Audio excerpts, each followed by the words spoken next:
देखिए मीरा बहन जी, आपकी बेटी हमारे यहाँ बहुत आराम से रहेगी।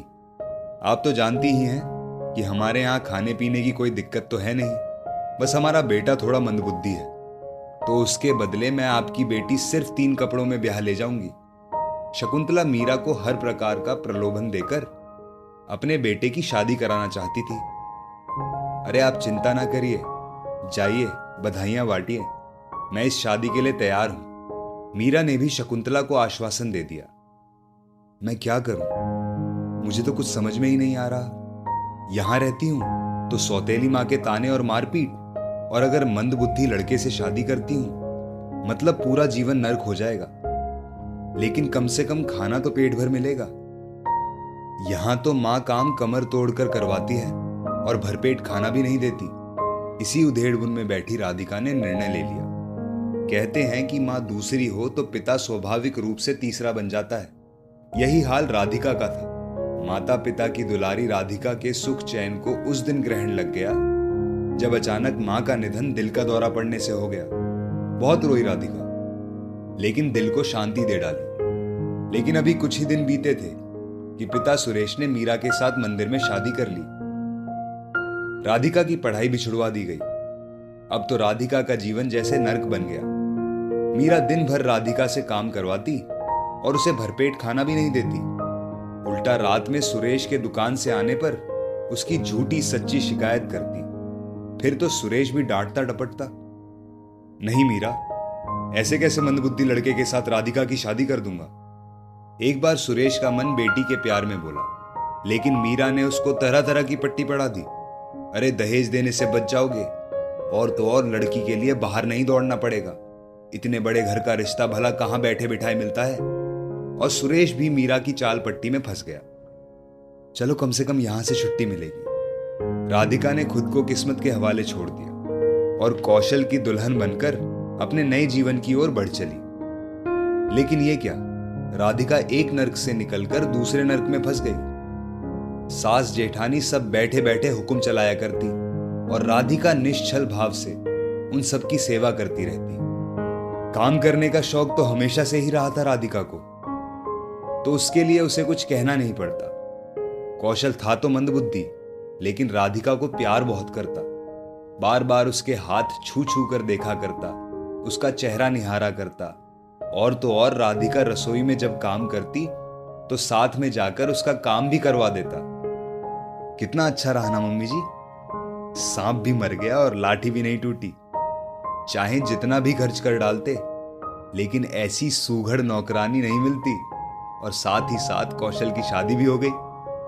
बताओ कहां चैन की 2 रोटी नहीं पाती थी, यहां तो भरपेट खाना मिलता है। मम्मी जी आपने बहुत उपकार किया राधिका पर। शोभना कुटिल मुस्कान के साथ शकुंतला जी से कहती। शोभना हमेशा तरह तरह के हथकंडे अपनाती राधिका को नीचा दिखाने के लिए। शकुंतला जी को भी अपनी मीठी मीठी बातों के जाल में फंसा कर रखती।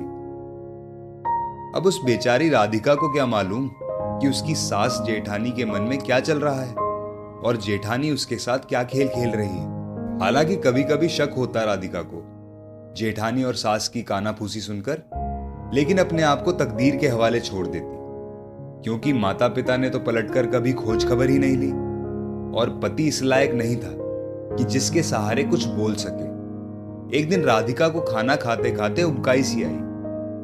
अच्छा, लगता है महारानी जी मां बनने वाली है। शोभना ने तंज कसा। अब तो बड़ी दिक्कत हो जाएगी। सारे घर का काम मुझे करना पड़ेगा, और उसके साथ साथ कहीं ऐसा ना हो कि मम्मी जी राधिका के बच्चे के मुंह में फंसकर मेरे चंगुल से निकल जाएं, क्योंकि मैं अभी तक उनको दादी नहीं बना पाई हूं। शोभना ने मेड से कहकर बाजार से दवाई मंगवाई और बड़े प्यार से राधिका के पास जाकर बोली, राधिका, मुझे तो बड़ी खुशी हो रही है कि तुम मां बनने वाली हो। मैं अभी तक मां नहीं बन सकी तो क्या हुआ, कम से कम घर का वारिस तो तुम्हारी कोख से आ रहा है। देखो मैंने बाजार से तुम्हारे लिए दवाई मंगवाई है, जिससे तुम्हें कोई दिक्कत ना हो। इसको गर्म दूध के साथ खा लेना।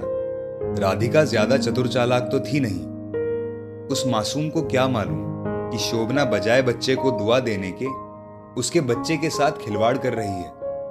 बच्चे को इस दुनिया में ना आने के लिए उसे और उसके बच्चे को कोस रही है। राधिका रसोई में दवा खाने जा ही रही थी, तभी वहां शकुंतला जी आ गई।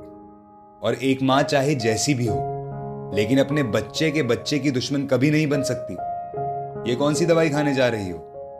जी मम्मी जी, जीजी मेरे लिए डॉक्टर के यहाँ से ये दवाई लाई है, जिससे मेरा बच्चा और मैं स्वस्थ रहूं। बस वही खा रही हूं। लाओ देखूं तो। और शकुंतला जी का दिमाग सुन्न सा हो गया। अभी क्या अनर्थ हो जाता। और शकुंतला जी ने झट से वो दवा फेंक दी। शोभना, यहां आओ, शकुंतला जी रौबीले अंदाज में बोली। जी मम्मी जी, ये क्या है? जी मम्मी जी, वो शोभना से जवाब देते नहीं बना। काम तक तो सब ठीक था, लेकिन अपने कुल के चिराग के साथ खिलवाड़, तुमको शर्म नहीं आई? शकुंतला जी बेहद नाराज थी।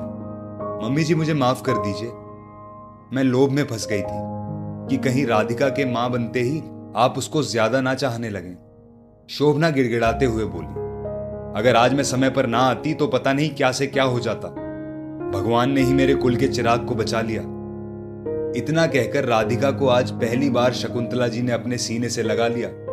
और भोली भाली राधिका शकुंतला जी के सीने से लगकर अपने आप को बहुत खुशनसीब समझ रही थी। तुम्हारी गलती माफी के लायक नहीं है, और आज से राधिका की पूरी देखभाल मैं खुद करूंगी। और आज के बाद कभी ऐसी नापाक हरकत भूल कर भी मत करना, वरना मुझसे बुरा कोई नहीं होगा। जी मम्मी जी, इतना कहकर शोभना अपने कमरे में जाने लगी। और हां, उधर कमरे में कहां जा रही हो? आज से रसोई की सारी जिम्मेदारी तुम्हारी। आज राधिका को उस घर में पूरा सम्मान मिल गया था। 8 महीने बाद राधिका की गोद में गोल मटोल सी बिटिया आ गई। कौशल तो अपनी बिटिया को देख देख कर निहाल होता रहता। कभी उसके हाथ छूकर देखता, कभी उसके पांव छूकर देखता, कभी कभी जोर जोर से तालियां बजा बजा कर हंसाता। शकुंतला जी भी ये सब देखकर बहुत खुश होती। मैं बेकार में एक बेकसूर के साथ अत्याचार कर रही थी। शुक्र है भगवान का कि उसने पाप का भागीदार बनने से बचा लिया। दोस्तों, इस स्टोरी को लेकर आपकी क्या राय है, नीचे कमेंट सेक्शन में लिखकर हमें जरूर बताएं। और स्टोरी पसंद आई हो तो लाइक शेयर जरूर करें। आपका एक एक शेयर हमारा मनोबल बढ़ाता है। ऐसी ही बेहतरीन स्टोरीज आपके सामने प्रस्तुत करने के लिए मिलते हैं एक और बेहतरीन कहानी के साथ जल्द ही। तब तक के लिए अपना और अपनों का ख्याल रखें। धन्यवाद।